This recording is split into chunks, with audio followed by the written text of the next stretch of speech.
어때 닮았어?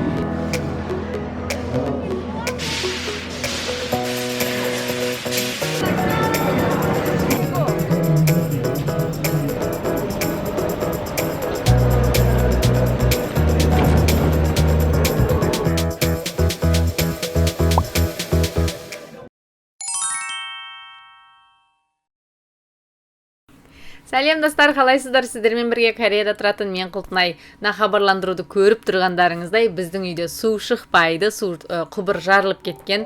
Кореяда 31 нәрсе жыл деген кезде қатты суық болып, бүкіл құбырлар жарылып жатыр. Біздің үйдің құбыры да жарылып, су шықпайды. 2-3 күн үйде су болмайды дейді.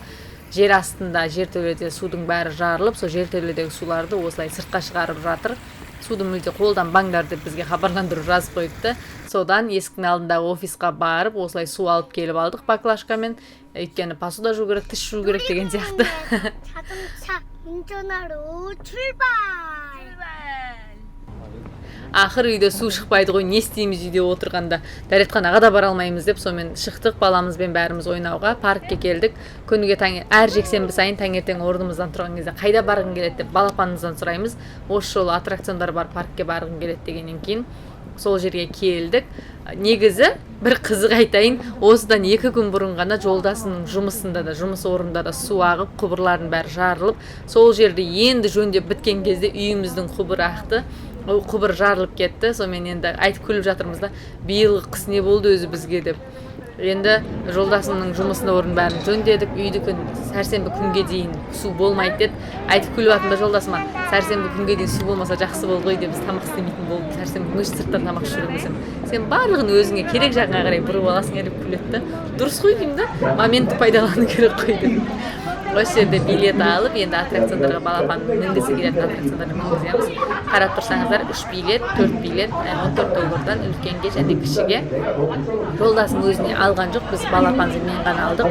Жолдасым камераға түсіремін, мен мінбеймін деді, сонымен окей деп 2 ғана билет алдық. Балапанымыз таңдайды, қайда отырғысы келеді, неге мінгісі келеді. Машинаны қатты жақсы көретіндіктен ең бірінші таңдаған машина. Бірінші кездері былтырларда осы жерге келетінбіз, бірақ бұл кезде баламыздың бойы кішкентай болғанға бір өзі міне алмайды. Баланың өсуі тез деп күліп қоямыз да, уже бойы өсіп бір өзі аттракциондарға мініп жүріп қарап тұрсақ.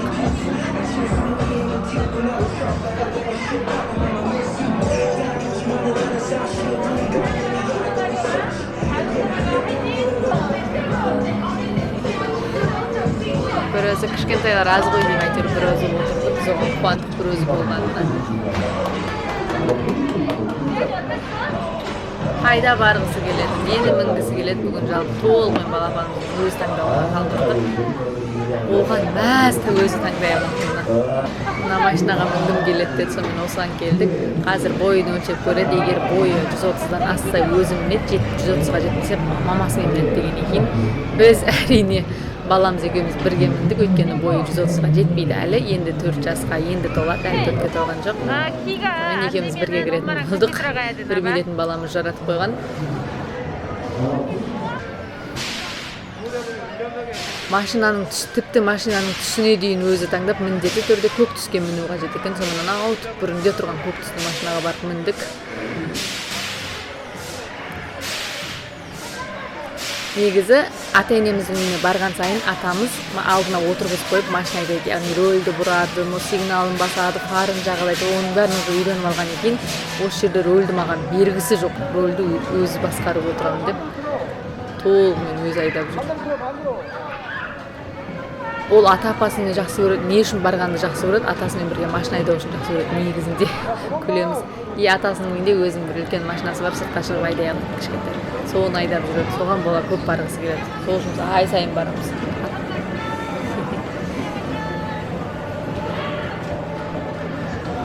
Әйтеуір балапанымыз риза болса болды деп жүрміз бе.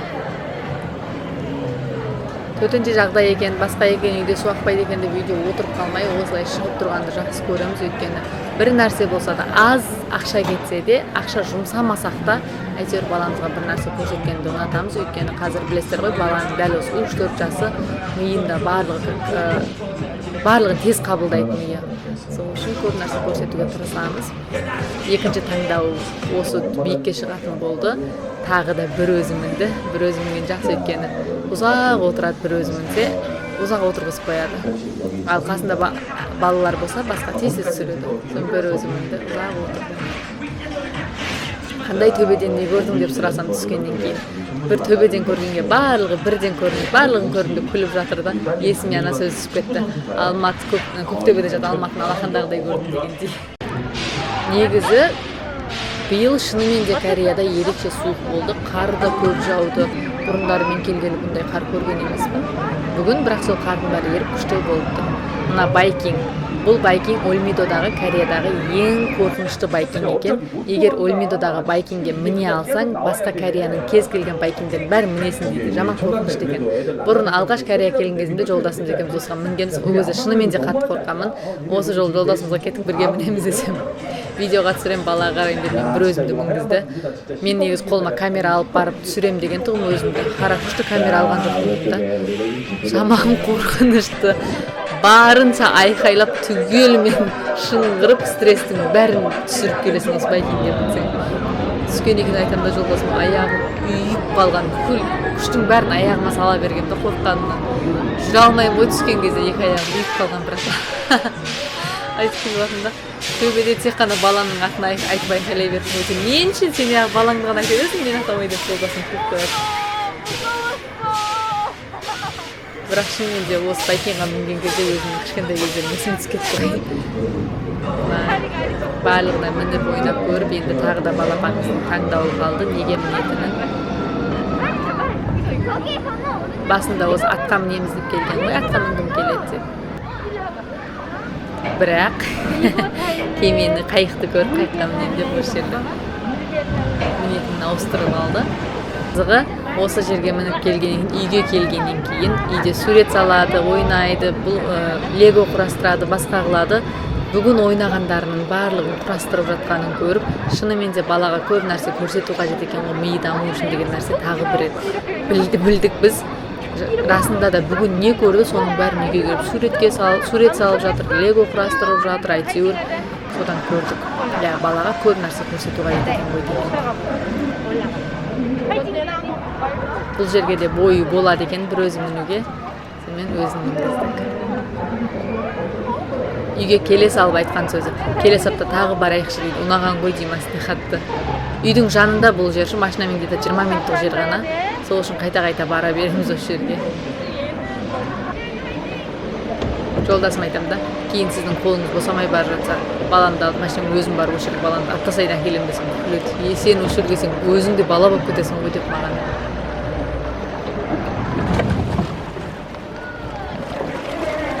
Жалпы мен бұндай жер келген кезде нені ұғам?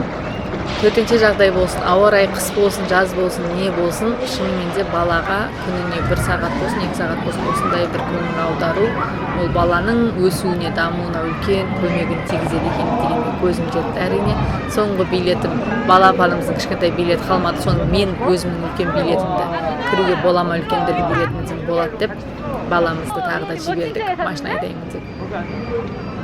Ер бала болғанға ма білмеймін, машина айдағанды қатты жақсы көреді. Үйдегі ойыншықтарының 80% машина, 20% лего құрастырғыштар. Балапанымыздың арқасында мен машиналардың аттарын бәрін білемін. Бұрындары вообще қызықпайтын ондай нәрсеге. Қарасаң рөл айналдырып отырсың.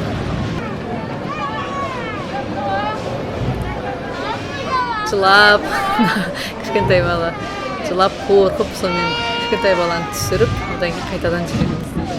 Күліп жатырмын. Баланың аты бала көп.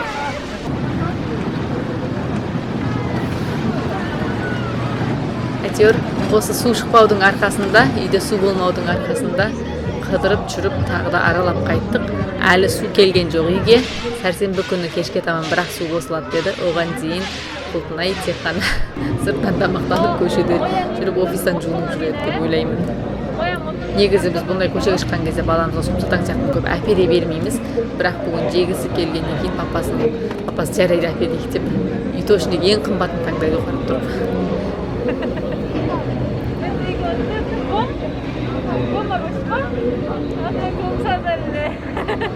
Бұны барлықтарыңыз білесіздер ғой, бізде де бар ғой, парктерде толып. Просто қалай жасағанын көрсетіп қойдым, бірақ барлықтарыңыз білетіндеріңізді білемін.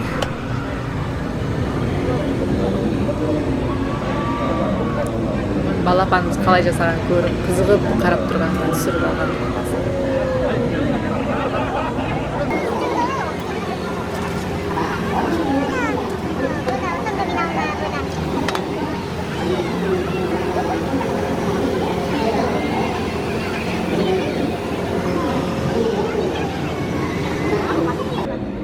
Міне біздің аю дайын болды.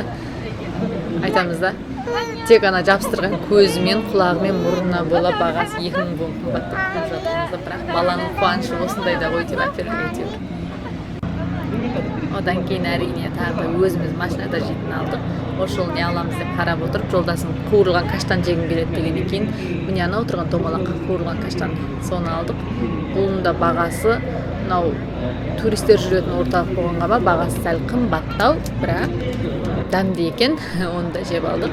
Көше тамақтарын қатты жақсы көретінбіз, шыны керек, бірақ қазір мынандай көше тамақтарын жеуге онша тартпайды, себебі вирус болғаннан кейін, басқа болғандықтан көшеде былай ашық тұрғанды жеуге тырыспаймыз. Бүгін әйтеуір білмейміз, өзіміздің көңіл күйіміз күшті болғаннан ба алуын алдық.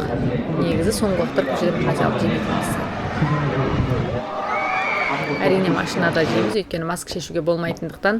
Сонымен үйге барып, бәрібір үйге барғанда тамақтан алмаймыз ғой деп, сол парктың жанындағы асханаға келдік. Келсек адам көп, кезекте тұру қажет екен. Әрине кезекте тұрып, тапсырыс беріп, тамақты жеп алдық. Бейне жазбаны соңына дейін көргендеріңізге көп-көп рахмет. Бұл жай ғана Кулпынайдың су шықпай үйдегі құбыр жарылып кеткен күннен бір күндік естелік болды. Жеңіл қарайсыздар деген үміттемін. Барлықтарыңызды жақсы көремін. Сау болыңыздар.